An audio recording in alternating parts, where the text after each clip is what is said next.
방송에 앞서 오랫동안 매월 고정된 날짜에 후원해주시는 에너하임님께 감사 말씀 전하며 방송 시작하겠습니다. 우리 국민 10명 중 9명 이상이 북한의 비핵화가 불가능하다고 판단하고 10명 중 7명 이상은 한국의 핵무장이 필요하다고 생각하는 것으로 조사됐습니다.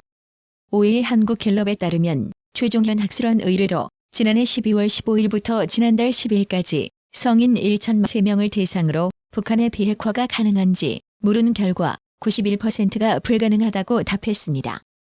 이는 지난해 조사 당시 응답률 77.6%를 크게 웃도는 수치인데요.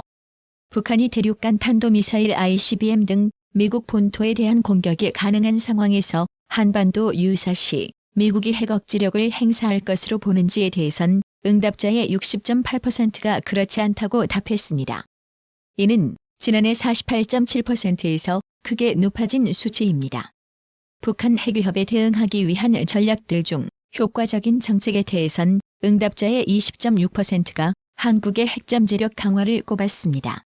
이어 북대서양 조약기구 네이토 우식 핵공유와 유사한 한미 핵공유가 20.4%, 항공모함 등 미 핵전략 자산 상시 순환 배치가 15.4%로 뒤를 이었습니다. 한국의 독자적 핵개발이 필요하다는 72.8%로 지난해 76.6%에 비해 조금 떨어졌으나 여전히 높았습니다.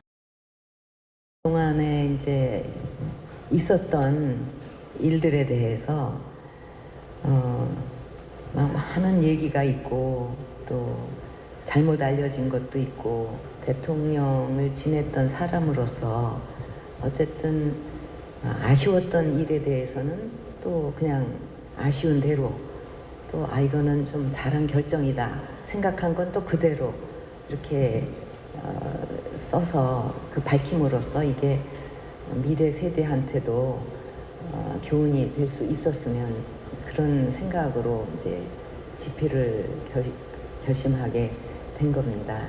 이제 저는 그 정치 일선은 떠났고 또 정치를 다시 하지는 않을 겁니다. 그러니까 정치는 하지 않겠지만 제가 이제 국민으로부터 받은 그 사랑이 너무 크고 또 감사하기 때문에 뭐 조금이라도 제가 할 일이 있다면 어떤 일이라도 해서 보답해 드리겠습니다. 박근혜 전 대통령은 재임 중에 사소한 실수는 있었을지라도 의도적으로 제게 부끄러운 일이라든가 국민 앞에 부끄러운 일은 한 적이 없다고 생각했기 때문에 떳떳하고 당당했다고 말했습니다.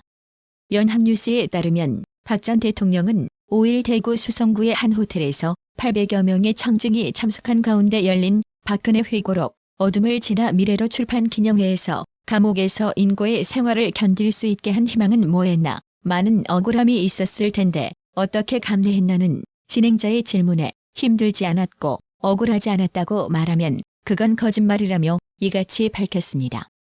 박 전 대통령은 다만 제가 너무 가까이 있던 사람을 제대로 관리하지 못해 국민께 실망을 드렸던 게 참 저를 힘들게 했다며 어쨌든 진실은 언젠가 밝혀질 것으로 생각했기 때문에 담담히 견뎌낼 수 있었다고 말했습니다. 또 박 전 대통령은 많은 분께 받은 큰 사랑을 어떻게든지 갚으려 했는데 탄핵으로 중단되고 보답을 제대로 못해서 안타깝고 죄송할 뿐이라며 고개를 숙여 인사하기도 했습니다.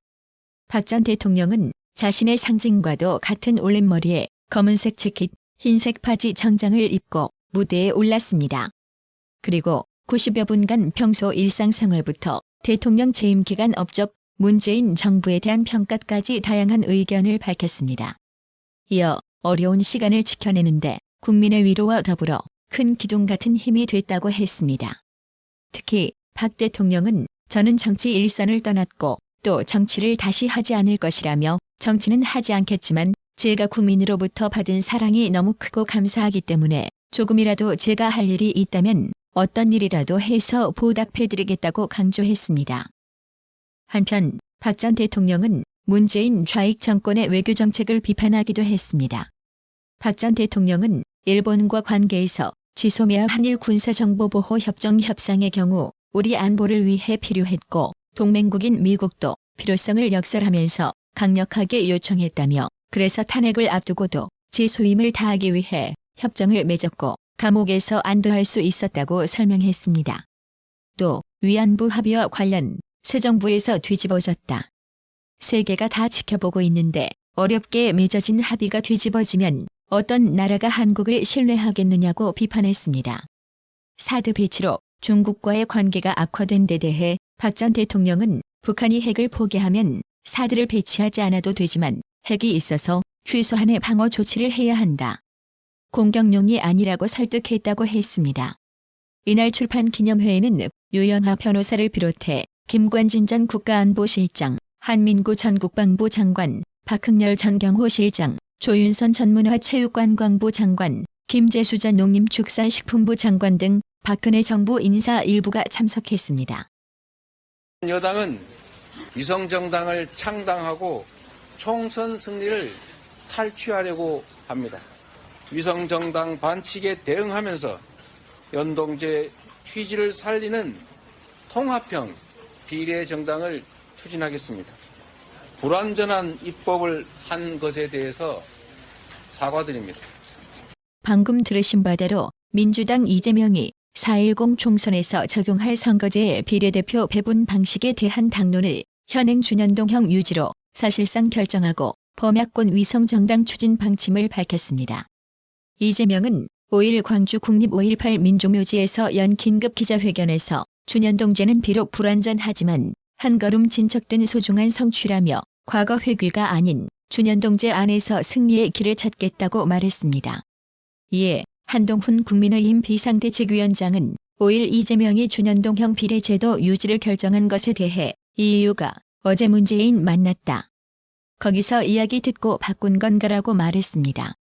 한동훈 위원장은 이날 오후 경동시장 방문 후 기자들과 만난 자리에서 왜 국민들이 이재명 대표와 문재인의 입장에 영향을 받아야 되냐면서 이런 식의 정치를 막기 위해 저는 4월 10일 날 우리가 반드시 승리해야 한다고 생각한다고 밝혔습니다. 틀린 말인 거 알고 계시죠? 처음부터 이거 시작할 때부터 정의당과 야합했던 것 아닙니까?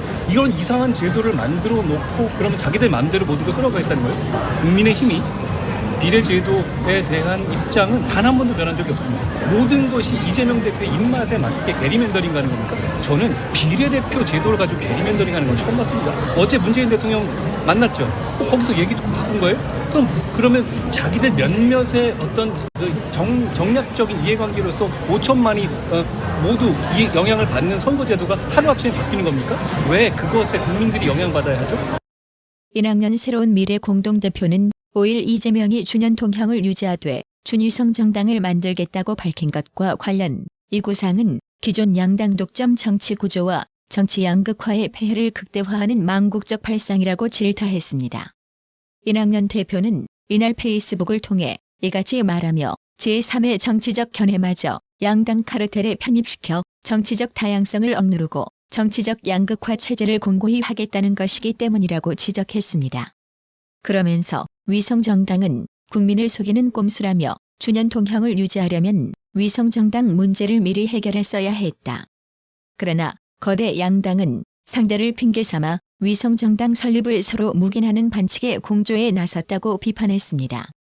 1학년 대표는 준위성정당은 위성정당에서 한 걸음 더 나아간 악성 책략이라며 이재명 대표의 생각은 제3의 소수 세력들을 관제민주당으로 끌어들여 의석을 늘리고 궁극적으로는 국회를 양당 카르텔 독과점 구조로 왜곡하겠다는 것이다.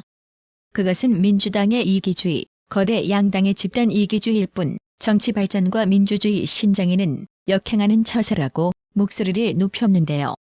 근데 말입니다. 이낙연은 왜 민주당이 선택한 문제를 두고 국민의힘까지 묶어 비판하는 거죠?